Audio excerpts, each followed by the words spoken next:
ونعوذ بالله من شرور أنفسنا ومن سيئات أعمالنا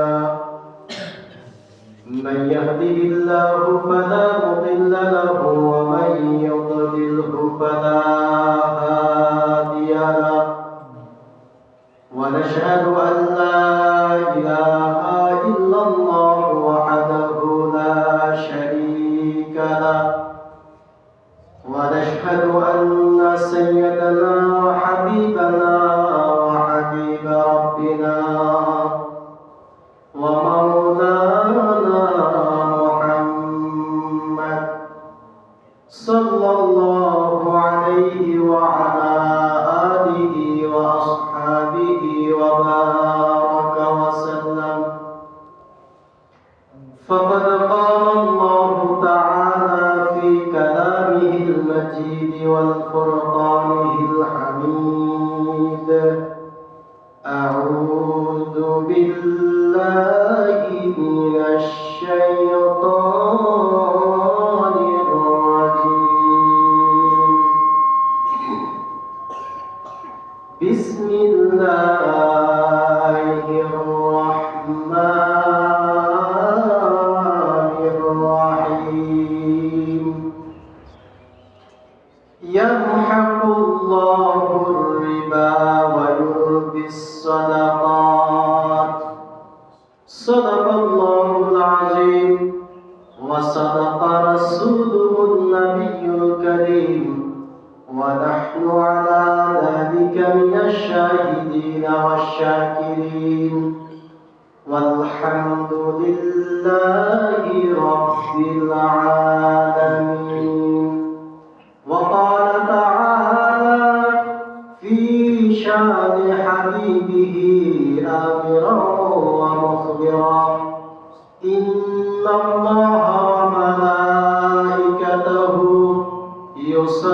يصلون على النبي يا أيها الذين آمنوا صلوا عليه وسلموا تسليما اللهم صل على سيدنا مولانا محمد وعلى آل سيدنا مولانا محمد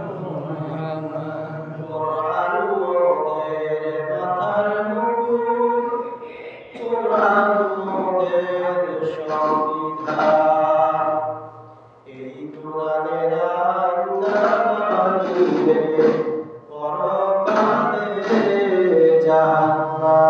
اللهم صل على سيدنا مولانا محمد وعلى آل سيدنا مولانا محمد যেখানেই থাকো যেভাবেই থাকো নবীজির আদর্শ মেনে নাও সেখানেই শান্তি সেখানেই মুক্তি যদিও তুমি মরে যাও আল্লাহুম্মা সাল্লি আলা সাইয়্যিদিনা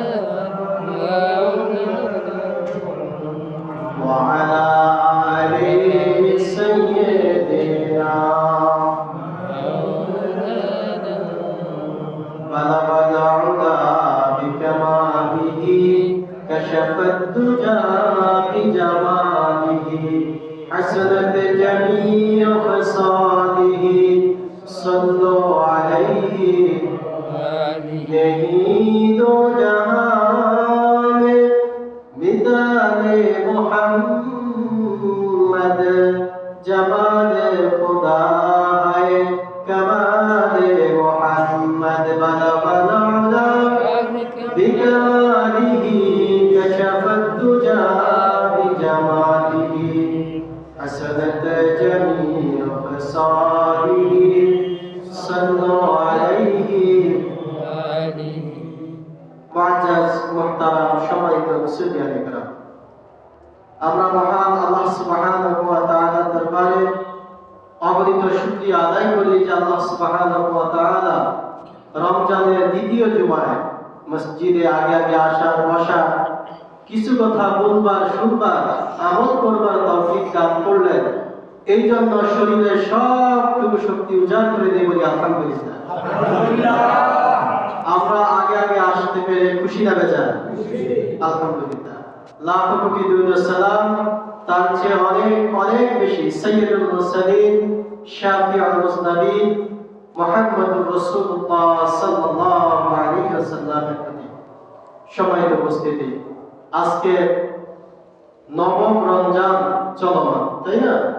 আমাদের মাস থেকে 8টি রমজান চলে গেছে। আল্লাহ তাআলা এই রহমত, বরকত, নাজাত, মাগফিরাতের এই মাসে প্রথম দশক আমাদের কাছ থেকে বিদায় নিয়ে যাচ্ছে। তো আমরা আল্লাহর কাছে বেশি বেশি দোয়া করব যে আল্লাহ, এই রমজান এমন একটি রমজান, যে রমজান সম্পর্কে রাসূলুল্লাহ সাল্লাল্লাহু আলাইহি ওয়াসাল্লাম একদিন জুমার খুতবা দিচ্ছেন। রাসূল তার আলোচনা বন্ধ করে 3 বার বললেন আমিন আমিন আমিন। সাহাবায়ে কেরাম বললেন, ইয়া রাসূলুল্লাহ, আপনাকে তো কখনো আলোচনা বন্ধ করে এইভাবে আমিন আমিন বলতে শুনিনি, কেন বলছেন? রাসূলুল্লাহ সাল্লাল্লাহু আলাইহি ওয়াসাল্লাম বললেন যে সাহাবায়ে কেরাম, আমার সাথে আলোচনার মাঝখানে জিবরাইল এসেছিল, এসে বলেছিল যে এই রমজান যে পেল কিন্তু তার গুনাহগুলো মাফ করাতে পারলো না, নিজেকে জান্নাতি হিসাবে কবুল করাতে পারলো না, তার চেয়ে হতভাগা আর কেউ নেই। আমি বলেছি আমিন। দেখেন কতটা সতর্কতার বিষয় রমজান পেলাম।